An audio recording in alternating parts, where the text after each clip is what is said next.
अवधूत चिंतन श्री स्वामी समर्थ. स्वामी समर्थांची जर आपल्याला सेवा करायची असेल तर आपण अनेक प्रकारे सेवा करतो. त्यांचे सारामृत वाचतो, पारायण करतो.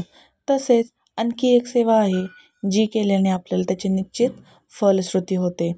श्री स्वामी समर्थांचे 9 गुरुवार व्रत आणि संपूर्ण माहिती कसे करायचे ते व्रत ते आज आपण पाहणार आहोत. श्री स्वामी समर्थांचे भक्त 9 गुरुवारचे व्रत करतात. स्वामींचे हे 9 गुरुवारचे व्रत केल्याने मनातील इच्छा पूर्ण होतात. तसेच जीवनात कोणत्याही प्रकारच्या अडचणी येत नाहीत अशी भाविकांची श्रद्धा आहे. तसेच जीवनात यश मिळवण्यासाठी व कुटुंबात सुख समृद्धी नांदावी यासाठी भाविक गुरुवारचे हे व्रत करतात.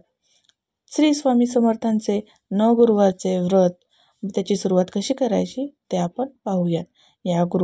या व्रताची सुरुवात कोणत्याही महिन्यातील गुरुवारपासून करता येते. 9व्या गुरुवारी व्रताचे उद्यापन केले जाते. आपल्या इच्छित कार्याचा संकल्प धरून व्रताला आरंभ करावा. पहिल्या गुरुवारी व्रत संकल्प करावा. व्रतासाठी लागणारे साहित्य: हळद, कुंकू, अक्षदा, तुपाचा दिवा, कापसाची 2 वस्त्रे, स्वामींना पांघरायला भगवे वस्त्र, गुळखोबरं, ताम्हण, तांब्या, पळी, अष्टगंध, जानवं, हिना, अत्तर, चंदन, विविध फुले जसं की जास्वंद, चाफा, गुलाब, दुर्वा, बेल, एक जोडी तुळस आणि इतर फुले. पूजाविधी कशी आहे? व्रताला प्रारंभ करायच्या गुरुवारी सूर्योदयाच्या वेळेस स्नान करून सुभक्षित व्हावे. नंतर स्वतः आसनावर बसून कपाळी अष्टगंधाचा टिळा लावावा. नित्याची देवपूजा करावी. घरातील देवासमोर एक नारळ विडा ठेवून त्यावर नाणं सुपारी ठेवावी. नमस्कार करावा. वडील मंडळींनाही नमस्कार करावा. पूजेला प्रारंभ करावा. फक्त पहिल्या गुरुवारी उजव्या हातात गंधयुक्त अक्षदा, पळीभर पाणी, तुळशीपत्र घेऊन आपल्या इच्छित कार्याचा संकल्प करावा. जमिनीवर चौरंग ठेवून सभोवती रांगोळी काढावी. मध्ये स्वस्तिक काढून त्यावर चौरंग ठेवून केशरी, लाल अथवा पिवळे वस्त्र अंथरून मध्यभागी वडाचे पान पालथे ठेवून त्यावर गंधाक्षदा, तुळशीपत्र ठेवून श्री स्वामी महाराजांची मूर्ती अथवा फोटो ठेवावा. लक्षात घ्या, वडाच्या पानाचा देठ हा भिंतीकडील बाजूस असावा. आपल्या उजव्या बाजूला चौरंगावर गंधाक्षदा ठेवून त्यावर गणपती पूजन करता सुपारी ठेवावी. उजव्या बाजूला घंटी आणि डाव्या बाजूला शंख ठेवायचा आहे. चौरंगाच्या शेजारी समई लावावी. सुगंधी अगरबत्ती, धूप लावावा. चौरंगावर एका बाजूला एक नारळ व पानाचा विडा ठेवावा. आता संकल्प: मम आत्मन श्रुतिस्मृती पुराणोक्तफल प्राप्त्यर्थं मम सकल कुटुंबीनाम क्षेम स्थैर्य आयु आरोग्य ऐश्वर्याभिवृद्ध्याश्रम पुत्रपौत्र संततिवृद्धी अप्राप्त लक्ष्मी प्राप्त्यर्थं प्राप्त लक्ष्मी चिरकालं संरक्षणार्थं आदि इत्यादी सकल ग्रहपीडा शांत्यर्थं एवं सकलं कामनासिद्धिद्वारा धर्मार्थं मोक्षफल प्राप्त्यर्थं श्री स्वामी समर्थ देवता पूजन एवं व्रतकर्ता श्रवणम च करिष्ये असे म्हणून हातातील पाणी ताम्हणात सोडावे.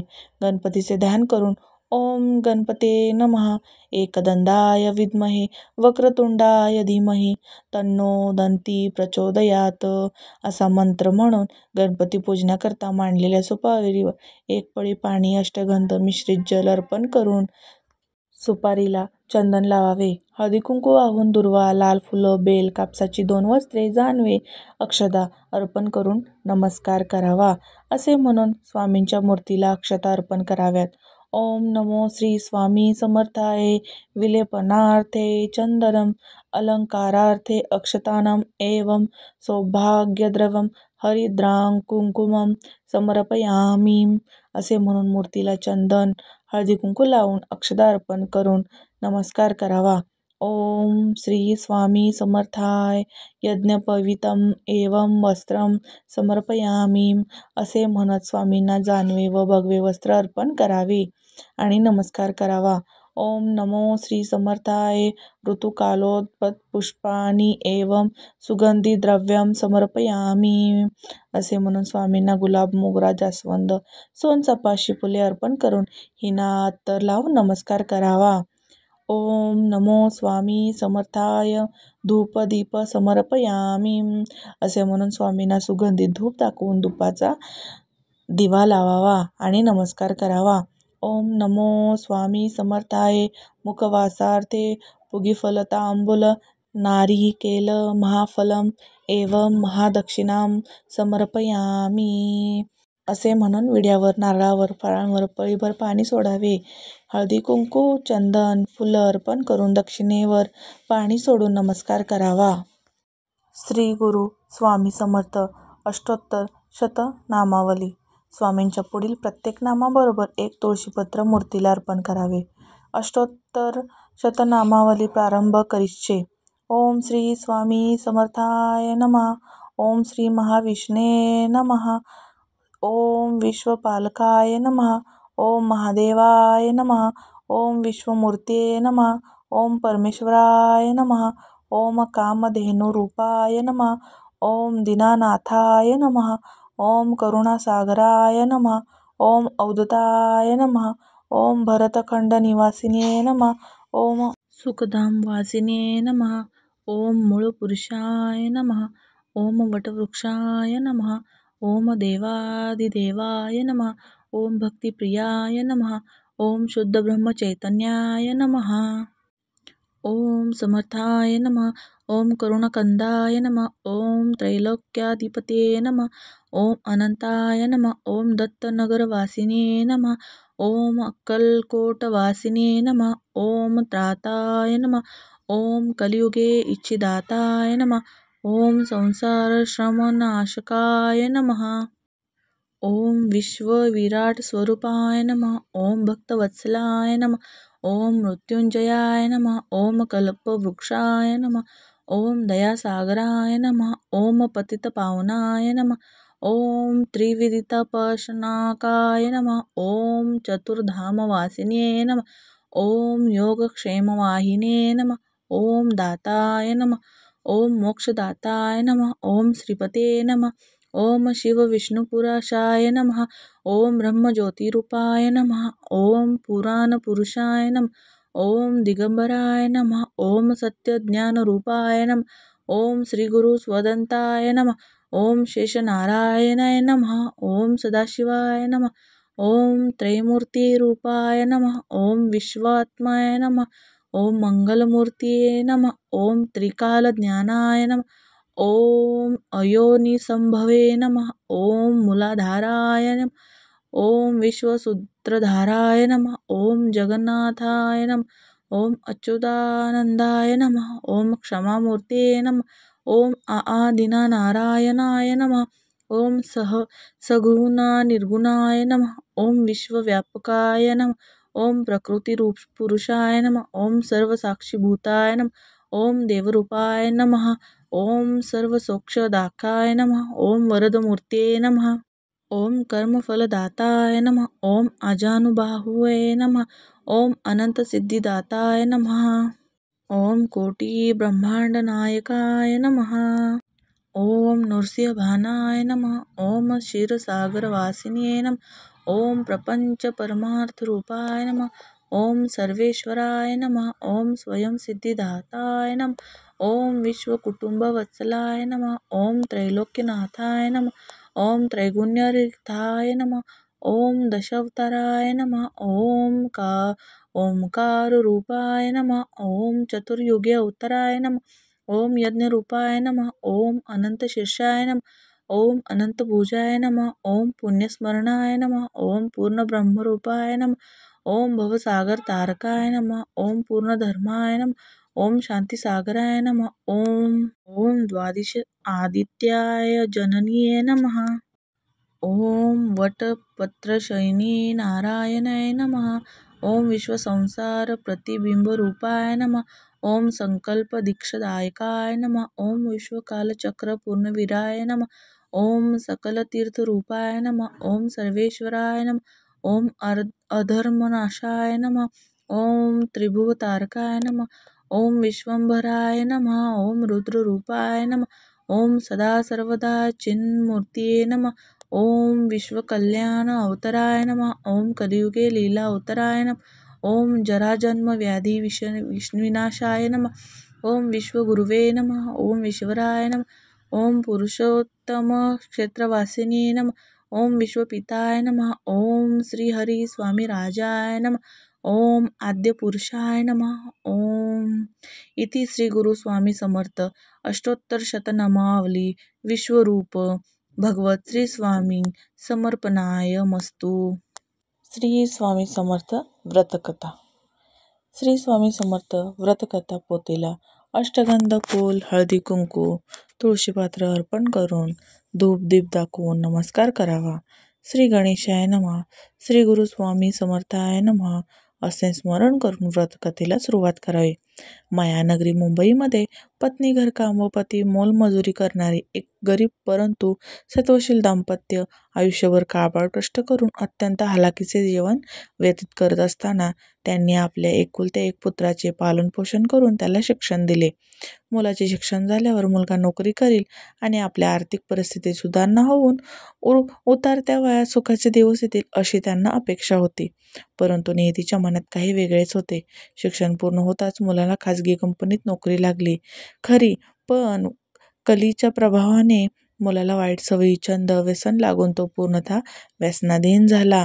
मुलाची अशी प्रकारची अवस्था पाहून जीवनाचा अंत करावासा विचार त्यांच्या मनात वारंवार येत होता. त्यांची ईश्वरावर पूर्णपणे श्रद्धा होती. ईश्वर आपल्याला एक ना एक दिवस सुखाचे दिवस दाखवतील अशी त्यांना आशा होती. त्यांनी भावभक्तीने श्रद्धापूर्वक 9 गुरुवारी व्रत कथेची विधीपूर्वक पूजन करून वाचन केले. 9व्या गुरुवारी उद्यापनही केले. वर्षभरात त्यांच्या घरातील भांडणे, कलह शांत होऊ लागले. परिस्थितीत सुधारणा होऊ लागली. श्री स्वामी समर्थ 9 गुरुवारच्या व्रतकथेचे त्यांच्या जीवनात सुख, शांती आणि समाधान आले. आपल्या जीवनातही असे अनमोल क्षण यावेत. घरात सुख शांती नांदून समाधान व्हावे म्हणून श्री स्वामी समर्थांचे 9 गुरुवारचे व्रत प्रत्येकाने श्रद्धापूर्वक भक्तिभावाने केले पाहिजे. पूर्वी कर्नाटक प्रांतातील खेडमनोर गावातील चोळप्पा रामचंद्र नाईक नावाच्या भक्ताने पूर्वजन्मी स्वामींची अनन्यभावे सेवा केली होती.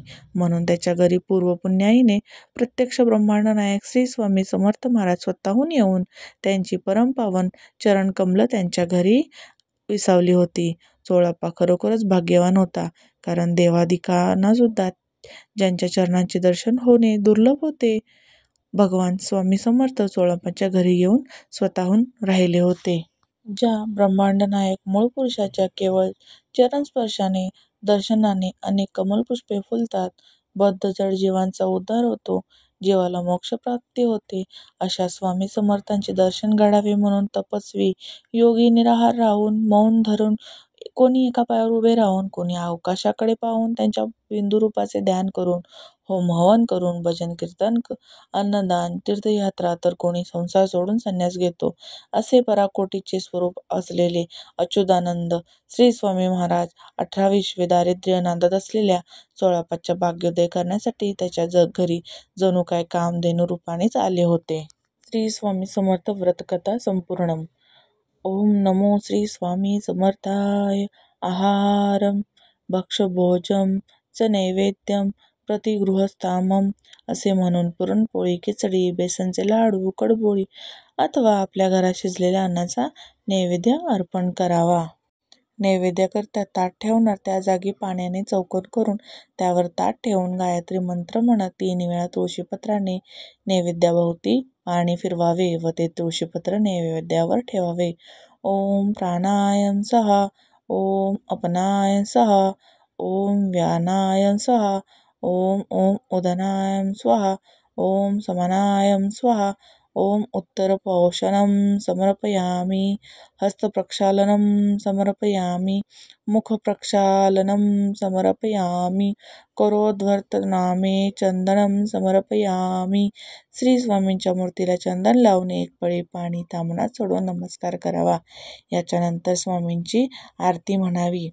तुम्हाला जर आरतीचा व्हिडिओ ऐकायचा असेल तर आपण ऑलरेडी एक व्हिडिओ बनवून ठेवलेला आहे, ते तुम्ही पाहून घ्या. मंत्रम यान्तु देवगणां सर्वे पूजामादाय पार्थिवीं इष्टकाम प्रसिद्धर्थं पुनरागमनाय. निर्मल वाहत्या पाण्यात सोडा. वड, पिंपळ अशा मोठ्या झाडांच्या बुंध्याची ठेवावे. पूजेत मांडलेल्या नारळाने सुवासिनींची ओटी भरावी, घरच्या देवापुढे ठेवलेल्या नारळ फोडून प्रसाद करावा. प्रत्येक गुरुवारची दक्षिणा एकत्र सांभाळून ठेवून उद्यापन झाल्यावर स्वामी समर्थांच्या मठात मंदिरात दानपेटी टाकावी. व्रताचे काही नियम असतात ते पाहूया. सूर्योदयाच्या वेळेस स्नान करून सुभर्चित व्हावे. दिवसभर उपवास करावा. संपूर्ण पूजा झाल्यावर स्वामींना नैवेद्य दाखवून रात्री उपवास सोडावा. स्त्रियांचा मासिक धर्म तसेच सोयरसूतक असल्यास व्रताचरण करू नये.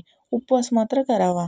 जेवढ्या गुरुवार अशा कारणांमुळे व्रताचरण करता न आल्यास तेवढे अधिक गुरुवार करून 9 गुरुवारची संख्या पूर्ण करून त्या पुढील गुरुवारी उद्यापन करावे. काही महत्त्वाच्या प्रसंगी प्रवास करावा लागला तरी उपवास सोडू नये. दिवसभर श्री स्वामी समर्थ या मंत्रांचा जप करावा. मात्र हा गुरुवार गृहीत न धरता पुढील गुरुवारी व्रत करावे. व्रताच्या दिवशी एकादशी, महाशिवरात्री, अमावस्या आल्यास फक्त उपवास करावा. तो गुरुवार गृहीत न धरता एक गुरुवार अधिक करून त्यावर उद्यापन करावे. व्रत करताना शेजारी, नातेवाईक, मित्रमंडळी यांना सहकुटुंब सहपरिवार दर्शनाकरता बोलवावे. हे व्रत कोणत्याही जाती धर्मातील स्त्री-पुरुषांनी आणि मुला-मुलींनी करता येते. सपत्नी केल्यास अधिक उत्तम. रात्री भजन गाऊन, कीर्तन गाऊन यापैकी कार्यक्रम ठेवावेत. व्रताच्या दिवशी तसेच उद्यापनाच्या दिवशी दर्शनार्थ येणाऱ्या प्रत्येक स्त्री-पुरुषांना या पोथीची एक प्रत सप्रेम भेट द्यावी. 9 गुरुवारचे व्रत पूर्ण होईपर्यंत रोज कावळ्याला दहीभात ठेवावा. मुंग्यांना चिमूटभर साखर ठेवावी. गाईला चारा घालावा. कुत्र्याला पोळी द्यावी. गरिबाला शिजलेले अन्न द्यावे. अशा प्रकारे जर तुम्ही 9 गुरुवारचे स्वामींचे व्रत केले तर तुम्हाला इच्छित फल प्राप्ती होईल. आणि मनोभावे कोणत्याही गोष्टीची सुरुवात करायची असेल ती मनोभावे करावी. त्यामुळे स्वामी आपल्याला लगेच प्रसन्न होतात आणि आपल्याला पाहिजे तो इच्छित जो काही आपला संकल्प असेल तो पूर्ण होतो. श्री स्वामी समर्थ. श्री स्वामी समर्थ. श्री स्वामी समर्थ.